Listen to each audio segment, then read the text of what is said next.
여러분들은 인생 경험을 하시면서 내 인생이 내가 계획한 대로 착착 진행이 된다고 생각을 하십니까? 아니면 계획한 것 같이 않은 방향으로 흘러간다고 생각하십니까? 이 두 가지 중에 여러분이 경험한 여러분의 인생은 어떻습니까? 바울은 예루살렘에 올라갈 때 큰 꿈과 계획이 있었습니다. 예루살렘 교회가 어려운데 바울이 개척했던 여러 교회로부터 헌금을 모아가지고 또 사랑을 담아서 그 교회들을 섬기는 여러 일꾼들과 함께 예루살렘에 올라가면 큰 위로가 되고 예루살렘 교회에서 자신들을 환영해 줄 거라고 기대를 했습니다. 그런데 막상 바울이 예루살렘에 올라가서는 큰 곤혹을 치르게 되죠. 붙들린 겁니다. 이 붙들려서 상당 기간을 이 억류된 상태에서 재판을 이어가는 그런 시간을 맞이했는데, 바울이 그런 시간을 쭉 경험하면서 내가 계획한 것보다 하나님의 계획은 훨씬 더 오묘하고 큰 것이었다라는 깨달음을 갖게 되는 겁니다.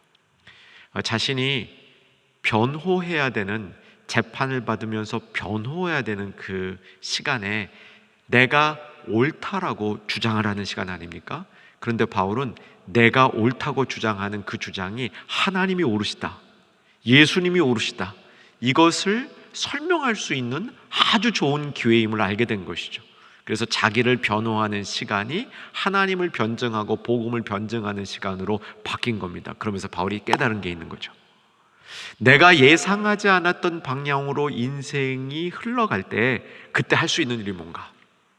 그때 할 수 있는 일이 그 사실과 내가 원치 않은 상황과 내가 원치 않게 맞이해야 되는 그 사실과 하나님이 관계 없는 것이 아니라 관계 있게 만들면 이때 복음이 역사한다는 사실을 깨달은 겁니다. 여러분, 하나님의 사람으로, 말씀을 사모하는 사람으로 우리의 이 신앙의 성숙함이 내가 어떤 상황에 있든지 간에 그 상황을 하나님과 상관 있는 것으로 바꾸어 갈 수 있는 그런 이 총명과 지혜가 있는 성도 되시기를 주 안에서 소망합니다. 이 바울이 그렇게 자신의 변론의 기회를 놀라운 복음 증거의 복음 변증의 시간으로 삼았는데, 이 사도행전에는 13장부터 시작되고 22장에서 말문을 열어서 이 기간 동안 바울이 계속 이 변증을 하고 있는 것이죠. 이제 오늘 이 말씀이 끝나고 나면 아마도 이 사도행전 27장하고 28장 두 장이 남게 되는데, 이 사도행전이 총 28장입니다. 바울이 자신을 여러 사람 앞에 변호하는데, 이 사도행전에는 세 가지 이 변호의 기회가 있었죠. 첫 번째는 예루살렘의 성난 유대인들 앞에서 자신을 변호할 기회를 얻었고요. 두 번째는 벨릭스라는 로마 총독 앞에서 변호할 수 있는 기회를 얻었습니다. 세 번째는 오늘 본문이 들어있는 자리인데 아그리빠 왕 기억나시죠? 헤롯 대왕 가문에 쭉 있는 헤롯 가문에 이제 그 당시에 그 분봉왕이라 그러죠. 유대인을 대표하는 왕이었습니다. 로마가 다스리기는 했지만 로마가 다스리는 방법 중에 하나는 이 소수민족들을 다스릴 때는 소수민족의 지도자도 큰 이 법적인 로마 법에 해당하는 중요한 이런 일들 이외에 풍습에 관련된 것들은 그 왕이 다스리도록 그렇게 일종의 자치권을 허락해 준 거죠. 그래서 헤롯 가문에 쭉 그 아들, 손자, 증손자가 계속해서 이 분봉왕이 되는데, 아그리빠가 그 증손자로 이 당시에 유대인의 왕이었죠. 그래서 아그리빠 왕이여 이런 말을 붙이는 겁니다. 아그리빠 왕 앞에서 변호할 수 있는 기회를 가졌습니다. 자, 바울이 세 번의 기회를 사도행전에서 얻었는데 참 다 다른 문맥이죠. 성난 유대인들 앞에 참 어려운 설교였을 겁니다. 벨릭스 총독 앞에 로마 사람들에게 문화가 다른 환경 속에서 복음을 변증한 거죠. 세 번째, 아그리빠 왕은 한 반유대인쯤 되는데 그래도 유대인 문화에 익숙한 사람입니다. 오늘 본문에서 본 것처럼 선지자를 믿으십니까? 바울이 그렇게 얘기했을 때 난 안 믿어 이렇게 말할 수가 없는, 유대인들은 선지자를 안 믿는다 그랬을 경우엔 심각한 문제가 일어나니까 그 선지자를 믿고 있는, 적어도 형식적으로라도 선지자를 받아들이고 있는, 그래도 복음을 증거할 수 있는, 하나님을 논할 수 있는 대상이 아그리빠였다. 이렇게 다양한 측면에 있는 변증을 하게 되는 것이죠. 자, 우리 지난번 말씀하고 연결되어서 지난번에 다 못 다룬 것을 살펴보고 오늘 이제 본문으로 오려고 합니다. 자, 14절, 사도행전 26장 14절로 가보시기 바랍니다. 우리가 잘 알고 있는 것이죠. 바울이 다메섹 도상에서 예수님을 만나고 회심하는 장면이죠. 이 장면이 사도행전에 3번 기록되어 있다, 잊지 마시기 바랍니다. 처음은 9장에 진짜 그 사건이 일어나는 것을 기록하고 있고요, 두 번째는 예루살렘의 성난 유대인들 앞에서 바울이 복음을 변증할 때 그때 자신의 경험, 간증으로 이 사건을 이야기하고 있습니다. 그리고 아그리빠 왕 앞에서 또 다시 한번 간증하는 것이죠. 자기에게 일어났던 일을 간증하는 겁니다. 자, 14절을 보시면 우리가 잘 알고 있는 장면이 나오죠. 땅에 엎드러짐에 내가 소리를 들으니 히브리 말로 이르되 사울아 사울아 내가 어찌하여 나를 박해하느냐 핍박하느냐. 여기까지는 우리가 이미 잘 알고 있는 내용입니다. 9장 바울이 회심하는 장면을 처음 기록할 때부터 이 내용은 아주 중심에 있었던 내용이죠. 근데 그 다음 얘기는 여기에만 나옵니다. 그래서 이제 지난번 이 본문을 다룰 때 이 부분을 좀 중요시해서 다뤘는데 그때 다 충분히 못 다뤘습니다. 자, 무슨 내용이 있는지 한번 보시기 바랍니다. 나를 박해하느냐, 그 다음에 빨간 글씨만 읽겠습니다. 준비되셨죠? 시작. 가시채를 뒷발질하기가 내게 고생이니라. 이것도 하늘에서 들렸던 음성이라는 거죠. 가시채를 뒷발질하는 것이 내게 고생이니라. 이 말씀을 지난번 이 말씀 때 좀 길게 다뤘습니다. 근데 오늘 3가지로 다시 한번 요약해서 우리가 좀 더 분명하게 이 말씀을 기억했으면 좋겠습니다. 가시채를 뒷발질한다는 거 모습은 이미 다 설명을 드렸습니다. 이 멍에 매인 짐승이 이 짐승을 인도하는 사람이 원하지 않는, 그러니까 짐승이 자기가 원하는 방향으로 가거나 아니면 좀 빨리 가기를 원하는데 천천히 가거나 그러면 어떻게 한다고요? 가시채, 그러니까 끝에 막 따끔따끔한 거를 다룬 회초리 같은 거죠. 이걸로 엉덩이를 때린다 이거죠. 그러면 맞으니까 아프잖아요. 그래서 맞은 다음에 의미 없이 뒷발질, 나 싫어 왜 때려, 그런 식으로 뒷발질하고 있는 그런 모습이죠. 그러면 이 뒷발질하는 동안에 자기가 편해지는 게 아니라 더 고생스러워지는 거죠. 멍에도 매여 있죠. 한 대 더 맞죠. 결국은 의미 없는 반항을 하고 있는 그 상황을 가시채를 뒷발질하는 인생이다, 이렇게 설명을 한 것이죠. 부활하신 예수님이 보니까 이 바울 인생이 이 짓하고 있는 인생이었다, 이렇게 설명하는 겁니다. 가시채를 의미 없이 뒷발질하는 거, 당시에 정확히 예수 믿는 사람들을 핍박하러 다니는 그 모습이 의미 없는 바보스러운 일을 하고 있었다, 이렇게 가시채를 뒷발질하는 것이 내게 고생이다. 부활하신 예수님이 바울에게 들려주신 음성의 일부였다는 것이죠. 그래서 우리 자신을 이 말씀에 근거해서 돌아보기를 권면해 드렸습니다. 나의 인생도 가시채를 뒷발질하는 인생은 아닌가. 하나님이 나를 부르신 곳이 있고 하나님이 나를 사용하시려는 이 방법이 있는데 내 생각, 내 고집을, 내 인생을 내 멋대로 살려고 이렇게 나가는 그런 인생, 그러다 보니까 힘든 거죠. 하나님이 가만 안 두는 거죠. 멍에로 묶여 채찍도 때리고 아픈 거죠. 뒷발질 해보는 거죠. 의미 없습니다. 그렇다고 자기가 원하는 대로 갈 수 있는 것도 아닌데. 이런 우리의 인생의 모습이라면 바울에게 들려주었던 이 예수님의 음성이 우리에게도 아주 의미 있는 음성이 될 거라는 교훈입니다. 여러분, 이 시간에 다시 한번 돌아보시길 바랍니다. 나의 수고가 정말 주님이 인정해 주시는 수고가 될 수 있기를 주 안에서 소망합니다. 내가 받는 고통이 의미 없는 나의 고집 때문에, 나의 우매함 때문에 뻔한 일을 고집 부리다가 당하는 그런 고통이 아니 되기를 주 안에서 또한 권면해 드립니다. 그런데 이 말씀은 바울이 왜 증언하고 있냐면, 내가 이렇게 가시채를 뒷발질하는 것처럼 바보 같은 삶을 살았는데 혹 내 설교를 듣고 있는 니네들은 아그리빠 왕 그리고 베스도 총독, 너도 이렇게 가시채를 뒷발질하는 바보 같은 일을 하며 살고 있는 거 아니니? 라고 자신의 경험에 빗대어서 이 말씀을 듣고 있는, 실제로 자기를 심판하고 있는 권세자들에게 바울이 이 얘기를 간접적으로 찌르고 있는 겁니다.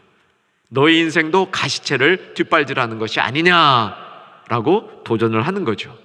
아마 아그리빠 왕도 도전을 받았을 것 같아요. 베스도 총독도 도전을 받았을 것 같습니다. 그러면서 거기 이제 한 가지 더 바울이 정말 담대하게 선포하고 있었던 것이 있었는데, 내가 전에 예수 믿는 자들, 예수님의 교회를 핍박하려고 해봤는데 말짱 헛거더라. 너희도 혹시 그런 생각을 갖고 있으면 꿈도 꾸지 말아라. 이런 경고까지 이 말씀에 포함되어 있다라고 볼 수 있겠습니다. 자, 그 다음으로 넘어가면 바울이 반응하는 겁니다. 15절, 내가 대답하되 주님 누구이시니까? 주께서 이르시되 나는 내가 박해하는 예수라. 이것도 우리가 잘 알고 있는 장면이죠. 저는 이 부분 너무 많이 이렇게 살펴봐가지고 아주 친숙합니다. 그런데 16절에 보면 또 이전에 말하지 않았던, 예수님이 말씀하셨죠. 그런데 이전에 기록하지 않았던 내용을 처음으로 기록해 주고 있습니다. 아그리빠에게. 자, 16절 같이 읽겠습니다. 일어나 너의 발로 서라. 내가 내게 나타난 것은 곧 내가 나를 본 일과 장차 내가 네게 나타날 일에 너로 종과 증인을 삼으려 함이니. 자, 이 부분은 지난 말씀 때 충분히 전달한 것 같아요. 네 발로 일어서라. 에스겔, 하나님이 에스겔 바벨론 포로 가 있는 이스라엘 백성을 돌이키게 하려고 에스겔 부를 때 네 발로 일어서라. 그리고 말씀을 먹으라. 가득 채워준 거죠. 어려운 일 시키려고, 이 에스겔보다 더 어려운 일 시키려고 바울을 불렀다. 그게 뭐냐? 이방인을 돌이키게 하는 거다. 유대인뿐만 아니라 이방인을 돌이키게 하는 일을 위해서 바울을 불렀다. 그게 이제 17절에 나오는 겁니다. 자, 17절 읽겠습니다.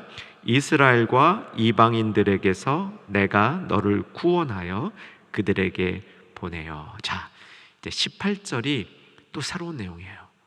18절이 새로운 내용인데, 18절 내용도 계속 읽겠습니다. 그 눈을 뜨게 하여 어둠에서 빛으로, 사탄의 권세에서 하나님께로 돌아오게 하고, 죄 사함과 나를 믿어 거룩하게 된 무리 가운데서 기업을 얻게 하리라 하더이다. 이 장면을 오늘 좀 지난번에 못 다뤘기 때문에 충분히 이 부분을 살펴보려고 합니다. 성경에 보면 예수님께서 제자들을 이렇게 파송하는 장면들이 몇 군데 나옵니다. 대표적인 게 사도행전 1장 8절이었죠. 부활하시고 이제 부활하신 예수님이 40일간 사역을 하시다가 승천하기 전에 제자들 앞에서 이제 사도행전 1장 8절의 말씀을 선포해 주는 것이죠. 마태복음 28장 너희는 가서 이제 모든 족속으로 제자를 삼아 그들에게 이런 일을 하라 라고 말씀해 주시는 것도 제자를 파송하는 장면입니다. 요한복음에 보면 또 예수님이 12제자에게 성령을 받으라 이렇게 해서 파송하는 장면이 나옵니다. 오늘 이 장면도 예수님이, 부활하신 예수님이 바울을 파송하는 장면입니다. 부활한 예수님이 바울을 파송하는 장면이라는 사실을 17절을 보면 이스라엘과 이방인들에게 내가 너를 구원하여 그들에게 보내요. 바울을 보낸 이유를 그 다음 18절에서 세 가지로 설명하고 있는 겁니다. 이 부분을 우리가 좀 자세히 살펴봤으면 좋겠는데, 바울을 보내는 장면이 무엇을 위하여 보내냐면, 첫째, 눈을 뜨게 하여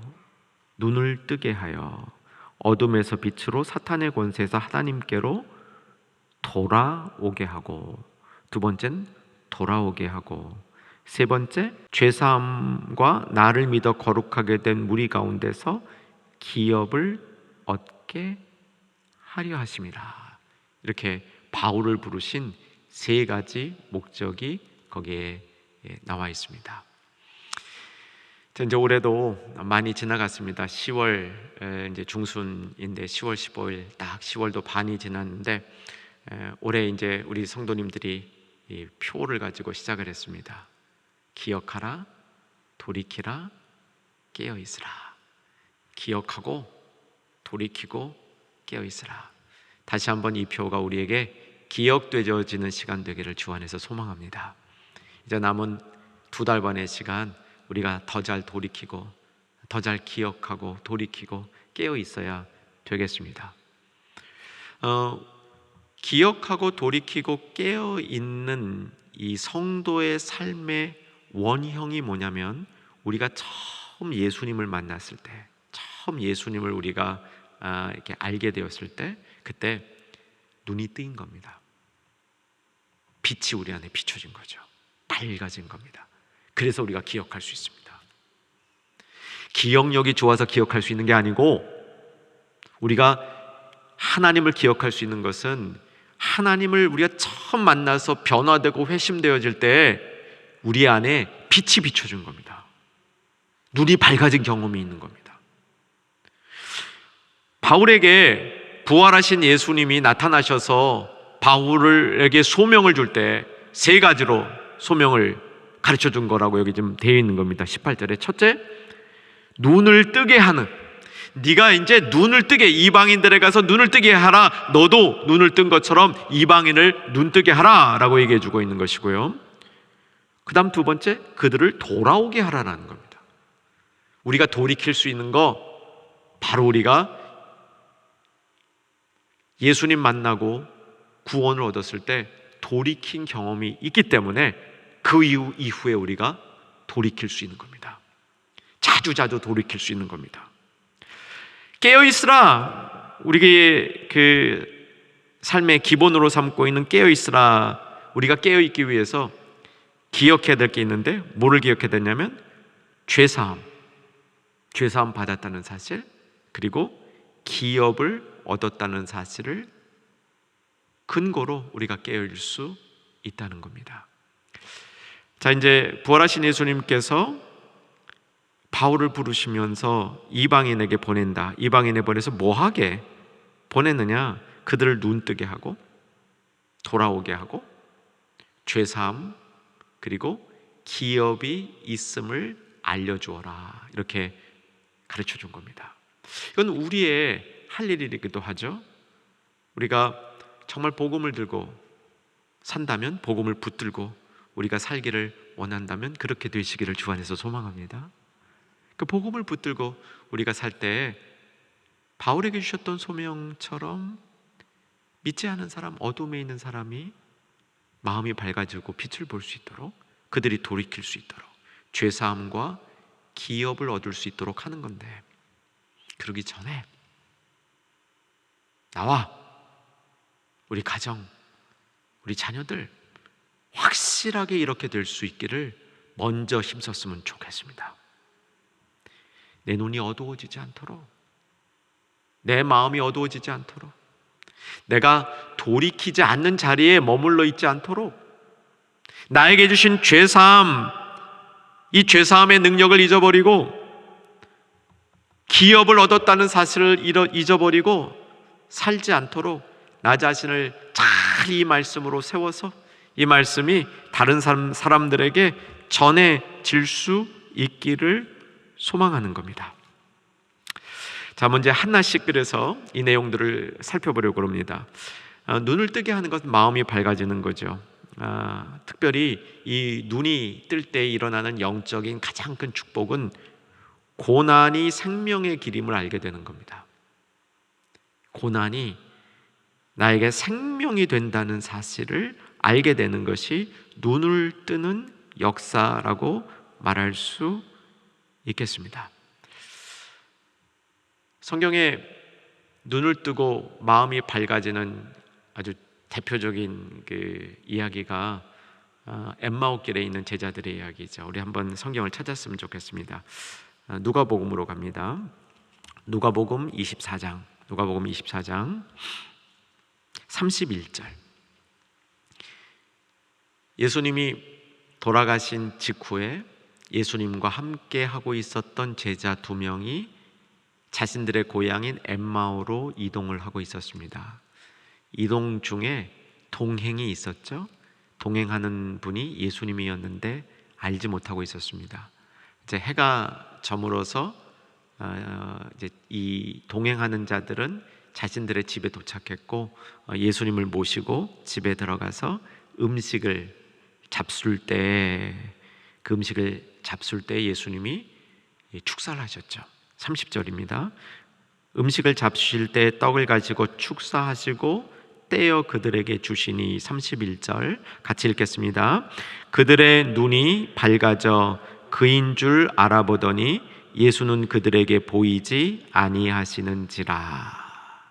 근데 그 순간에 눈이 밝아지니까 32절에 눈이 밝아지는 순간에 깨달은 것이 생겼습니다. 자, 32절도 읽겠습니다. 그들이 서로 말하되 길에서 우리에게 말씀하시고 우리에게 성경을 풀어주실 때 우리 속에 마음이 뜨겁지 아니하더냐 하고. 32절 곧 그때로 일어나 예루살렘으로 돌아가서 34절 증언하기 시작합니다.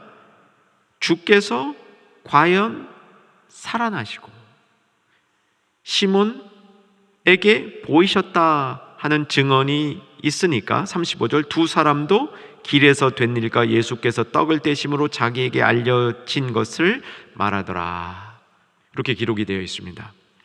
사랑하는 여러분, 이 눈을 뜨고 마음이 밝아지게 되면 이들은 이탈했던 자리에서 있어야 할 자리로 가게 됩니다.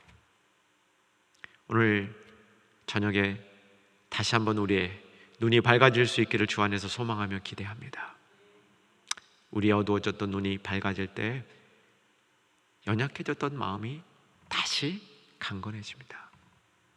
실망했던 마음이 다시 힘을 얻게 되는 것이죠. 그래서 자기가 있어야 될 자리로 돌아가게 되고 있어야 될 자리에 돌아가게 돼서 제자로서의 삶을 살기 시작하게 되는 것이죠. 자, 이것을 두 영역에서 이제 두 번째로 가게 되면 돌아오게 되는 역사가 일어나는데, 이 돌아오게 되는 것을 어둠에서 빛으로, 사탄의 권세에서 하나님께로 돌아온다라고 얘기를 합니다. 이 돌이키는 것은 사실은 빛으로 나아가는 겁니다. 이 빛에 대해서 우리가 좀 오늘 저녁에 이 빛에 대해서 좀 더 깨달을 수 있기를 소망하는데, 이사야서의 주제가 빛의 신학이라고 볼 수 있습니다. 이사야서에는 많은 주제가 나오는데 그중 하나가 빛을 다루게 되는데, 사랑하는 여러분, 우리가 정말 돌이킬 때 이 돌이키는 것은 빛으로 나가는 겁니다. 성경에 나오는 빛의 얘기들을 간단히 정리해 보면 빛 그 자체가 생명이라고 얘기하죠. 창세기에 보게 되면 하나님이 빛을 통해서 낮과 밤을, 빛과 어두움을 분리하셨죠. 예수님께서 이 땅에 오셨을 때 요한복음은 그 빛이 이 땅에 비추어진 것을 생명이 이 땅에 온 것으로 이야기하고 있죠. 그래서 이방인들을 돌이킬 때 어둠에서 빛으로 돌이키게 하라, 사탄의 권세 아래서 하나님께로 돌이키게 하라라고 바울이 소명을 받지 않았습니까? 우리에게 적용해 보자는 거죠. 우리의 이 삶에 빛에서 어둠으로 옮겨지는 역사가 계속해서 일어나고 있어야 됩니다. 그러기 위해서 이 빛이라는 것이 빛이 생명임을 깨달아야 됩니다.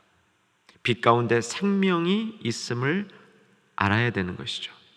그리고 빛이 비추어질 때, 빛이 비추어지는 그 자리에는 어둠이 물러가는 역사가 일어납니다. 어둠이 물러가는 역사가 일어날 뿐만 아니라 빛을 받은 성도들은 하나님의 근본적인 모습을 볼 수 있게 됩니다. 하나님의 아름다움을 볼 수 있고, 하나님의 선하심을 볼 수 있고, 하나님의 진실됨을 볼 수 있습니다. 이게 빛의 역사이죠. 빛이 생명이 있다는 것은 빛은 어둠을 물리치는 힘이 있을 뿐만 아니라 하나님의 본질을 보게 하는 능력도 빛 가운데 있다고 말할 수 있습니다. 다시 한번 오늘 본문으로 돌아가서 사도행전 26장으로 가주시고요. 사도행전 26장 오늘 본문에서 빛에서 어둠에서 빛으로 이동한다라고 말하고 있습니다. 26장 18절 어둠에서 빛으로 사단의 권세에서 하나님께로 돌아오게 하고, 어둠에서 빛으로 움직여져야 됩니다. 그냥 빛을 비춤만 받으면 안 되죠. 빛이 우리에게 비추어질 때 그 빛은 어둠을 물러나게 하는 그런 그 축복을 주게 되는데, 어둠만 물러나는 것이 아니라 이 빛을 통해서 우리가 빛으로 옮겨지는 그런 이 축복을 받아야 됩니다. 빛으로 옮겨지게 될 때 빛에 속한 사람이 되는 것입니다. 이제 두 번째, 어둠에서 빛으로 사탄의 권세에서 하나님께로 돌아오게 하고, 그 다음 죄 사함을 얻게 하며 믿는 자들 속에서 거룩하게 된 무리 가운데서 기업을 얻게 한다라고 가르쳐 주고 있습니다. 자, 바울이 받았던 세 번째 소명은 죄사함을 전하는 것과 기업을 얻게 하는 것이었습니다. 이 죄사함이라는 말은 사실은 이 사도행전 전체를 보게 되면 죄사함의 의미가 조금 더 독특하게 나타납니다. 이 죄사함은 우리가 구원을 받았다라는 것을 대표하는 일종의 제유법이라고 그러죠. 제유법으로 죄사함을 말하고 있습니다. 이런 얘기죠. 한국이 일본을 이겼다. 축구에서 이긴 거라고 가정하십시다. 근데 한국이 일본을 이겼다라고 얘기를 합니다. 한국이 일본을 다 이긴 건 아니죠. 축구에서 이긴 겁니다. 그런데 축구라는 하나의 이 대표적인 이 운동 시합에서 일본을 이긴 걸 가지고 한국이 일본을 이겼다라고 얘기할 수 있는 거죠. 축구도 모든 게임에서 다 이긴 게 아니죠.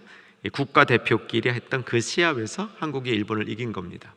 그런데 우리가 말할 때는 한국이 일본을 이겼다라고 얘기하는 겁니다. 축구가 전체를 대표하는 하나의 운동으로서 받아들여졌기 때문이죠. 이 죄사함을 얻는다는 것은 신앙에 있어서 신앙의 가장 핵심적인 부분을 죄사함이라고 본 겁니다. 그래서 죄사함을 얻는 것이 구원을 얻는 것이다. 이렇게 구원을 대표하는 것으로 죄사함을 이해하고 있는 것이죠. 자, 두 번째, 기업을 얻게 한다라고 얘기를 하는데, 이 기업을 얻는 것도 사실은 구원을 얻는 것과 동일한 의미입니다. 여러분, 기업은 약속에 근거해서 받게 되는 겁니다. 약속에 근거해서 우리는 기업을 얻습니다. 기업은 약속을 통해서 구원받은 성도들에게 그 기업 안에서 하나님의 통치를 이루라고 허락해 주신 특별한 선물입니다. 약속 없이는 우리가 기업을 받을 수 없고요, 우리는 기업을 통해서 하나님의 통치를 그 기업 가운데 이루려는 이 임무를 받은 겁니다. 이것이 하나님의 구원과 함께 우리에게 주어지는 특권이라는 거죠. 그래서 구원을 받았다는 사실을 죄사함을 받았다는 그 표현과 이어서 기업을 얻었다는 표현으로 연결해서 구원받은 것을 보여주고 있습니다. 자, 이제 이 부분을 이제 정리하고 다음 부분 간단히 설명하고 오늘 말씀을 맺겠습니다. 죄사함과 기업을 받았다, 이것을 통해서 우리가 오늘 복음이 무엇인지를 한번 정리하고 바울이 변증했던 이 복음을 우리 삶 속에서도 좀 분명하게 정리하고 갔으면 좋겠습니다. 복음은 여러 가지 모습으로 정리가 됩니다. 근데 오늘 여러분하고 같이 나누고 싶은 복음의 정의는, 복음은 삼위 하나님께서 행하시는 구원입니다. 한번 따라 하십시다. 복음은 삼위 하나님께서 행하시는 구원이다. 거기 삼위 하나님이 들어가셔야 돼요. 그리고 행하는 일은 구원입니다. 그 구원을 계획하시고 구원을 실현하시고 구원을 완성하시는 것이 복음입니다. 물론 예수님을 통해서 예수님이 십자가를 지시고 부활하신 것이 복음의 가장 중요한 내용이죠. 그런데 그것보다 좀 더 크게 볼 수 있어야 됩니다. 복음은 하나님께서 우리에게 주시는 구원이죠. 바울은 사실 자기가 받은 소명을 구원, 그 구원이라는 한 단어를 설명하기 위해서 18절에 긴 얘기를 한 겁니다. 17절 보시면 이스라엘과 이방인들에게 내가 너를 구원하여 그들에게 보내어 그들을 구원시키리라 한 얘기죠. 그들 구원시키는 게 뭐냐? 눈을 뜨게 하고 어둠에서 빛으로 나오게 하고 사단에서 하나님께로 나오게 하고 그렇게 돌이키고 그들에게 죄사함과 기업을 주는 것이다. 긴 얘기를 한 것이죠. 그런데 결국은 이 모든 얘기를 한 표현으로 하면 그들을 구원하리라 한 겁니다. 구원을 다양한 모습으로 설명한 것이죠. 우리가 구원을 받기 위해서 빛이 비춰져야 되고 눈을 떠야 되고 구원을 받기 위해서 어둠에서 밝음 속으로 나와야 되고 죄사함을 받아야 되고 기업을 받는 것이 이 구원의 모습이다라고 얘기를 하고 있는 겁니다. 이게 복음인 겁니다. 그것을 아그리빠 왕 앞에서 변증하고 있는 것이 오늘 본문의 내용인 것이죠. 자, 이제 24절에서 32절까지 말씀은 이제 간략하게 설명하겠습니다. 바울이 아그리빠 왕 앞에서 자신의 경험, 곧 부활하신 예수님을 만나서 그 부활하신 예수님이 자신을 불러서 자신이 부활하신 예수님을 만날 때 어둠에서 빛으로 사단의 권세에서 하나님께로 나온 그 경험, 자신이 돌이키게 되었던 그 경험, 자신이 얻었던 죄사함과 기업의 이 놀라운 일들을 선포하니까 베스도라는 총독이 듣고 있다가 네가 미쳤구나, 네가 공부를 좀 많이 했다 그러더니 돌았구나 라고 얘기를 하는 겁니다. 뭐 사실 그런 분들도 있는 것 같아요. 공부를 너무 많이 하다 보니까 이게 뭐 단순한 것들은 오히려 이렇게 혼동이 돼가지고 이 좀 여러 가지 이 삶에 이 너무 많은 부분을 생각하는 복잡함이 생긴 그런 분들도 가끔 보게 되죠. 네가 미쳤구나라고 얘기를 하는 겁니다. 근데 바울이 이 말을 들으면서 그에게 베스도에게 도전했던 이야기가 있죠. 27절 아그리빠 왕이여 선지자를 믿으시나이까? 믿으시는 줄 아나이다. 아그리빠가 바울에게 이르되 네가 적은 말로 나를 권하여 그리스도인이 되게 하려 하는도다. 여기 적은 말이라는 말은 뭐냐면 짧은 시간 안에 시간 얼마 안 들이고 쉽게 나를 전도하려고 하는구나 라고 이제 피해가려는 그 의도를 보여준 거죠. 29절 바울이 이르되 말이 적으나 많으나 당신뿐 만 아니라 오늘 내 말을 듣는 모든 사람도 다 이렇게 결박된 것 외에는 나와 같이 되기를 하나님께 원하나이다 하니라. 이제 오늘 이 말씀 마지막 말씀입니다. 여러분, 이 말씀 속에서 바울의 이 순수한 열정을 느끼실 수 있기를 주 안에서 소망합니다. 결박된 것 이외에는 아그리빠 왕, 베스도 총독 다 나같이 되기를 원한다. 무슨 뜻입니까? 복음의 하나님의 구원의 계획 앞에 자기 자신이 그 구원의 계획, 복음을 변증하는 일에, 복음을 전하는 일에 온전히 사로잡히기를 원한다. 이렇게 선포하고 있습니다. 제가 자라난 문화는 제가 자라날 때 부모님들도 그러셨고, 저도 저희 아이들에게 그랬던 것 같아요. 너 딱 나처럼만 되라. 그렇게 교육받지 않고 그렇게 교육하지 않은 것 같습니다. 자녀들에게 우리 부모님들은 나보다 좀 나은 사람 되라라는 메시지를 주셨고요. 저도 우리 자녀들에게 나보다 좀 나은 사람 되라라는 메시지를 줬습니다. 근데 바울은요, 굉장히 담대해요. 나처럼 되라 이렇게 얘기를 합니다. 나를 본받으라 이렇게 얘기합니다. 본받으라라고 얘기하는데 이게 본받으라는 말이 모델이 아니에요. 바울이 나를 본받으라 할 때는 나와 똑같이 나를 모방하라 이렇게 선포를 합니다. 이런 바울의 모습을 보면서 저는 이런 생각을 해봤습니다. 내가 나를 본받으라고 누구에게 이야기하면 정말 나를 본받을 점 한 가지만 뽑으라 그러면 뭘 뽑을까? 여러분 한번 생각해 보시기 바랍니다.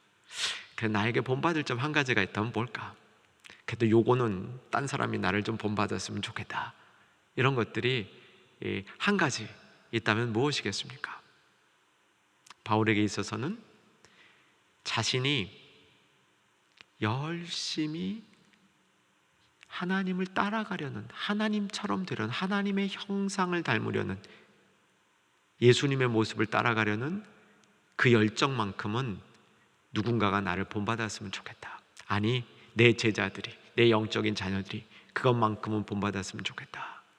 이런 마음의 확신으로 이 말씀을 선포했습니다.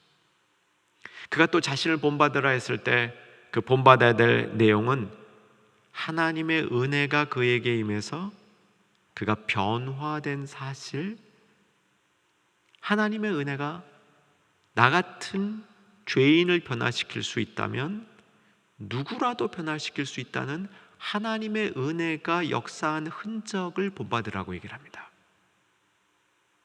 오늘 이 바울의 마지막 아그리빠 왕 앞에서의 이 변증을 정리하면서 그가 담대히 선포했던 결박된 것 이외에는 나와 같이 되기를 원합니다.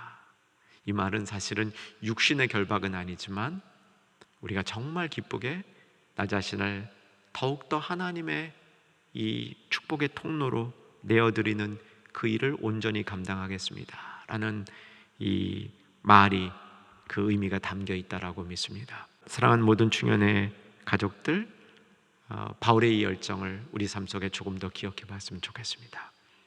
그리고 나를 본받을 그 무언가를 우리 삶에도 갖출 수 있는 성도들이 되었으면 좋겠습니다.